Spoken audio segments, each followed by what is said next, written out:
Welcome. Now we were discussing human health and diseases, and we have done innate immunity. Now we are doing acquired immunity. Acquired immunity which we get in the life. It is not since our birth. So, जो acquired immunity है, it is also important for NEET point of view. Acquired immunity में हम करते क्या बेटा? इसका पहली बात याद रखना, it is always pathogenic specific. Pathogen क्या होता है? Disease causing agent. वो क्या है उसके अकॉर्डिंग ये होती है pathogenic specific. Note this. This is very important. This is our second part 2 of the video on human health and diseases. So, pathogenic specific होती है acquired immunity. Now, first we should know, ठीक है, कि ये किसके ऊपर based होती है, राइट? ये बेस्ड क्यों है? क्योंकि हम इसको ठीक है acquired हो गई, ये हो गया, वो हो गया, बट इम्यून कैसे हुए हम? It is based upon concept of memory, याददाश्त. बॉडी एक बार अगर उसको वो वाला पता लग गया कि कैसा पैथोजन है, क्या था, उसका क्या कैरेक्टरिस्टिक्स थे, how it acted, then body remembers it throughout life. Then ठीक है, it provides us immunity throughout life. तो ये मेमोरी बेस्ड है, ठीक है, कंसेप्ट ऑफ मेमोरी पे बेस्ड है ये. अच्छा, whenever our body encounters a pathogen, it remembers it, and whenever again this pathogen attacks, body's defence system is already active, जो कि हो चुका है फर्स्ट एक्सपोजर के बाद, जो हो चुका है. जैसे कि कोविड वैक्सीन तैयार किया जा रहा है. When we people will be injected with this vaccine, तो throughout life then we will become immunized. फिर बॉडी को पता है कि how to react and how to kill those organisms. अब हम करेंगे कि फीचर्स क्या है भाई इसके. फिर we should know the features. We have acquired immunity, but क्या है, कैसे है, ठीक है. देखो, it is specific in nature. First is it's specific in nature. I have told you. It is specific. Pathogen specific है, okay? Pathogen specific है. Then diversity. Diversity means it recognizes vast number of microorganisms. बहुत ज्यादा number of microbes को ये recognise कर लेता है. तो ये नहीं है कि ये एक ही बीमारी में डेवलप होती है, कईयों के लिए डेवलप की जा सकती है. लाइक कोरोना के लिए आजकल किया जा रहा है development. So it is having diversity. Then acquired immunity में क्या है आपके?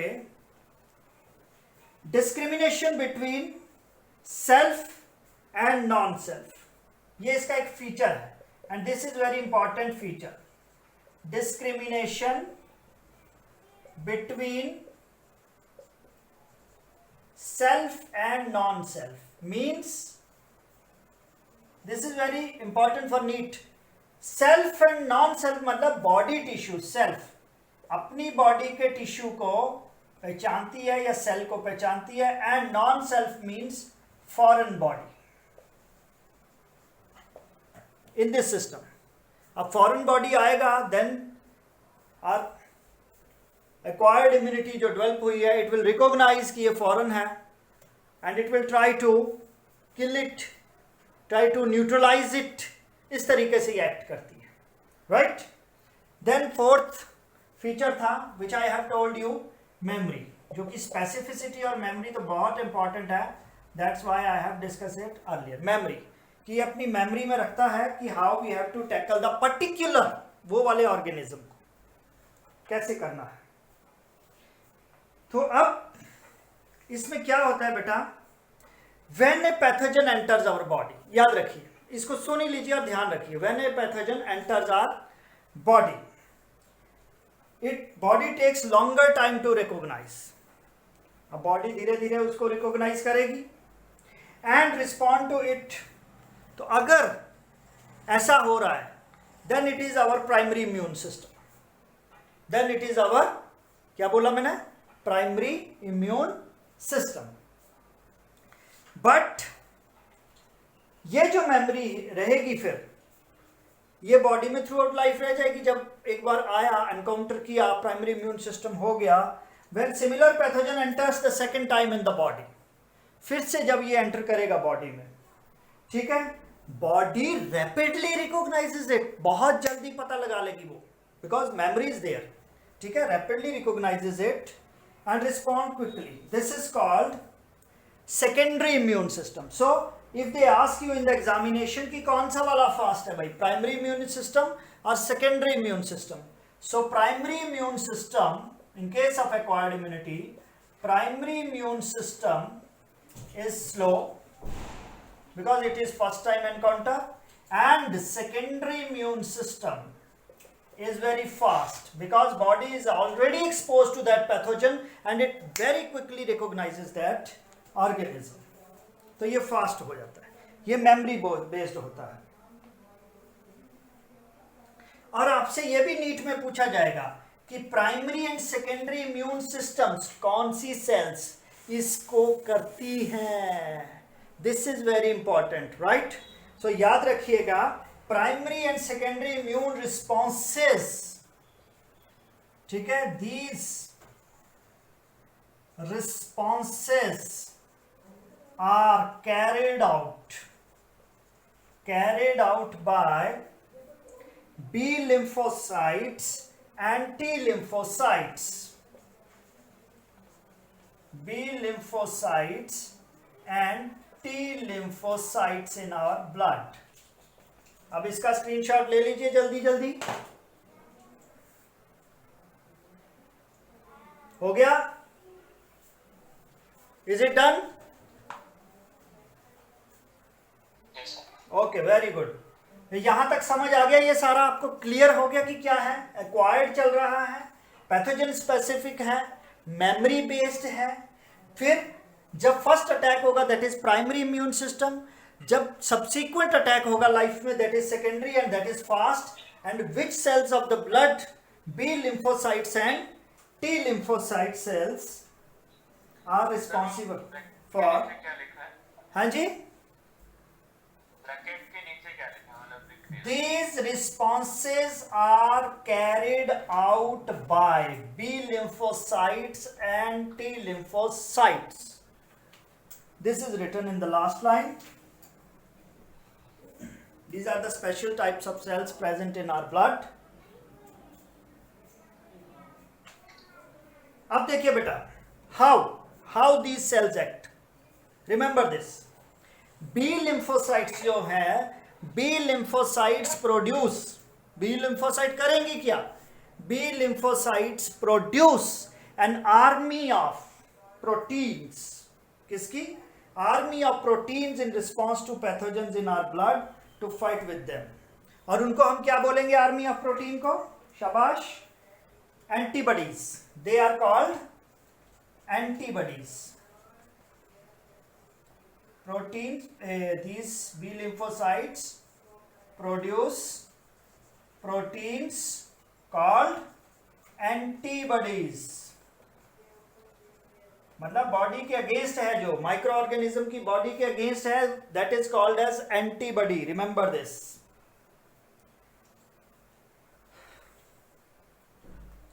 अब you may ask one question, sir फिर टी लिम्फोसाइट क्या करती है, ये भी तो बचा भाई। T lymphocytes help B lymphocytes to produce antibodies, वो खुद नहीं प्रोड्यूस करती हैं। रिमेंबर दिस थिंग, नीट में आ गया तो ये आपको याद रखना पड़ेगा, नहीं तो सारा का सारा आंसर रॉन्ग हो जाएगा। B lymphocytes produce antibodies but T lymphocytes do not produce them, but they help B lymphocytes to produce antibodies. So in this way this whole process is carried out, which is very important. Screenshot ले लीजिए इसका और then we start next. बेटा next is active and passive immunity. Active and passive immunity.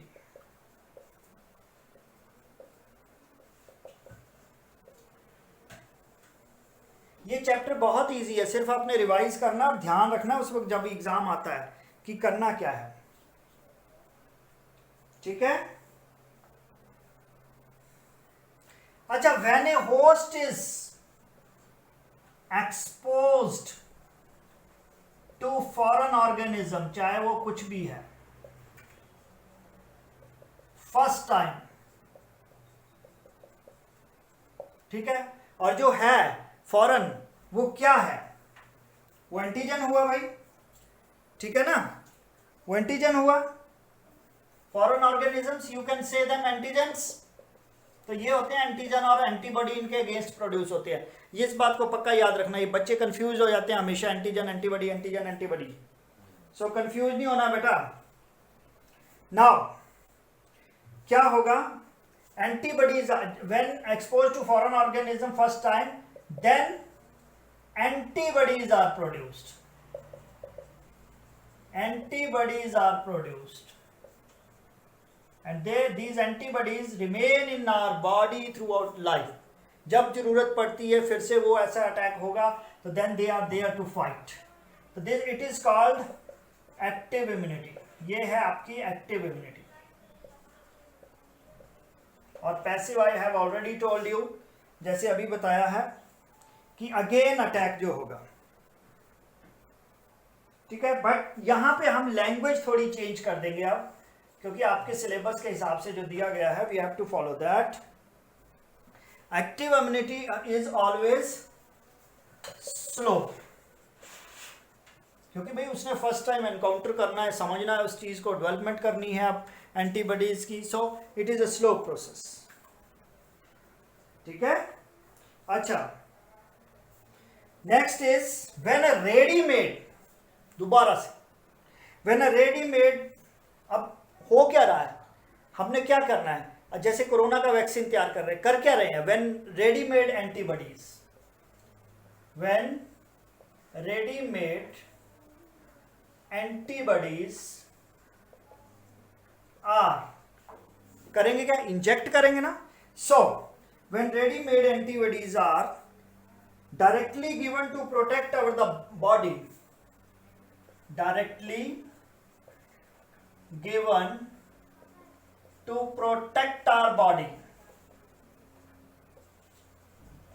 in that condition is क्या हो जाएगी, passive immunity. okay, that condition is termed as passive immunity, means body ने directly उसको develop नहीं किया, but body के पास वो आ गई, so it is passive immunity. अच्छा, अब इसकी भी मैंने एग्जांपल आपको दे दी थी, IgA वाली, ठीक है, कोलोस्ट्रम वाली, वो इसकी एग्जांपल्स हैं सारी बेटा।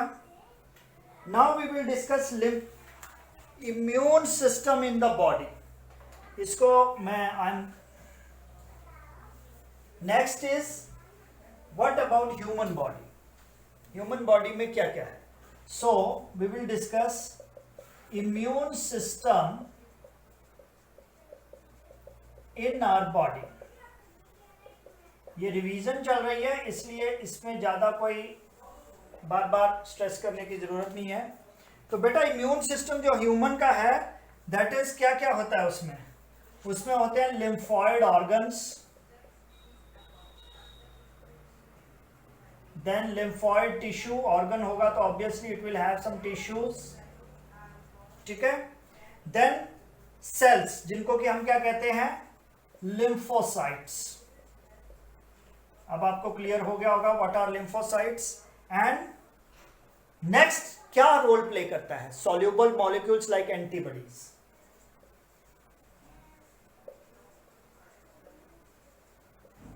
like antibodies, they participate in our immune system.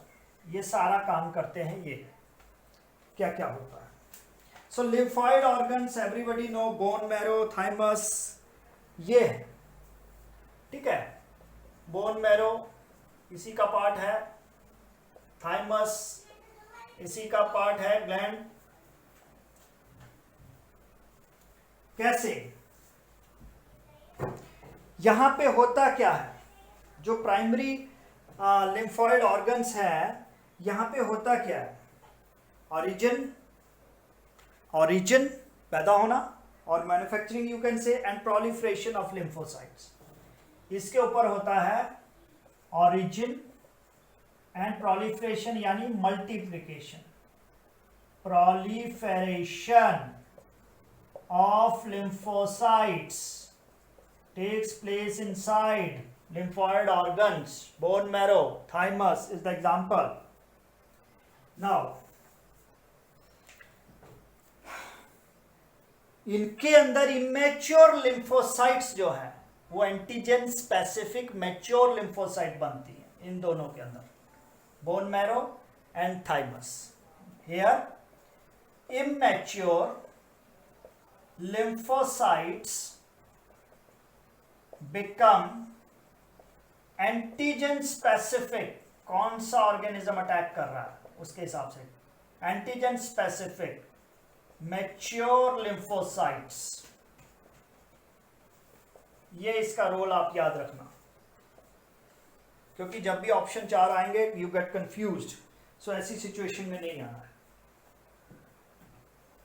वैसे भी bone marrow, you know all the types of blood cells are produced in bone marrow, सबको पता है, ठीक है।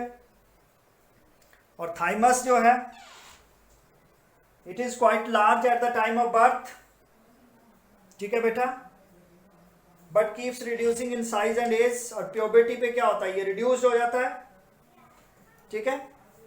तो ये है दोनों के दोनों, बोन मैरो एंड अपना थाइमस, ये टी लिम्फोसाइट्स डेवलपमेंट में बहुत बड़ा रोल प्ले करते हैं। रिमेंबर दिस थिंग, बहुत बड़ा रोल प्ले करते हैं, रिमेंबर दिस थिंग। स्प्लीन भी है, स्प्लीन में क्या होता है, lymphocytes and phagocytes, so spleen is also important. Then lymph nodes, ठीक है, दे आर स्मॉल स्ट्रक्चर। हाँ पूछिए पूछिए।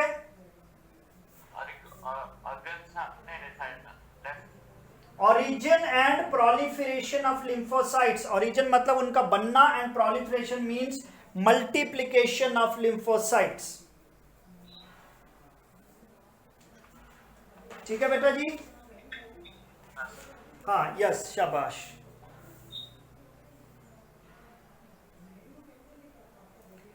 Now I am going to make a flow chart, उसको आप याद रखिएगा, नीट के लिए बहुत इंपॉर्टेंट है। I am going to make a flow chart. Suppose it is a bone marrow, ये है बोन मैरो आ गई अपने पास। देन व्हाट हैपन्स दैट ये स्टेम सेल्स बनाएगी। स्टेम सेल्स का मतलब है जो कि जिनसे आगे चल के आपको लिम्फोसाइट्स बननी है, सो लिम्फोसाइट प्रीकर्सर बोल सकते हैं उनको आप। These are lymphocyte precursors. Remember this, ध्यान से याद रखना। Then दो चीजें हो जाएंगी lymphocyte precursors। एक क्या करेंगी, थाइमस, यानी थाइमस से क्या बनता है, टी सेल्स बनाएंगी, ये होता है। And second is B cells. Now T cells क्या क्या करेंगी, देयर आर 4 रूल्स, 1 2 3 4। मेमोरी करेंगी, dwell against that antigen, suppressor है वो, उसका असर हटाएंगी, उसका इफेक्ट खत्म करेंगी, जो फॉरेन पार्टिकल है, किलर है ये, दे किल एंड हेल्पर भी है, क्यों, लिम्फोसाइट्स को हेल्प कर रही हैं। Then memory and plasma cell, B cell क्या करेंगी, मेमोरी, इनका भी वही रोल है, एंड प्लाज्मा सेल्स। देन अब ये क्या करेंगी भैया, प्लाज्मा सेल्स जो है बेटा वो क्या बनाएंगी, एंटीबॉडी प्रोडक्शन, याद रखिएगा, एंटीबॉडी बनाएंगी। Which will protect our body, antibody protection. ठीक है, अब कौन कौन से एंटीबॉडी बनाती हैं? अपने पास 5 है main, 1 2 3 4 5। They are IgG, immunoglobulin G, IgA, you have IgA, याद रखिएगा, IgM, IgD, IgE, IgM, IgD, IgE, these are all immunoglobulins. Okay, and this type of immunity is also called as antibody mediated immunity, AMI. This is also called as antibody mediated immunity, you can say AMI। ये भी question आता है paper में भाई। और जो ऊपर जो हेल्पर सेल थी, ये थी, वो क्या थी सारी। अब देखो, जो किलर होंगी they will what they will do, lymphotoxins generate करेंगी, lymphotoxins, chemical substances, then perforins,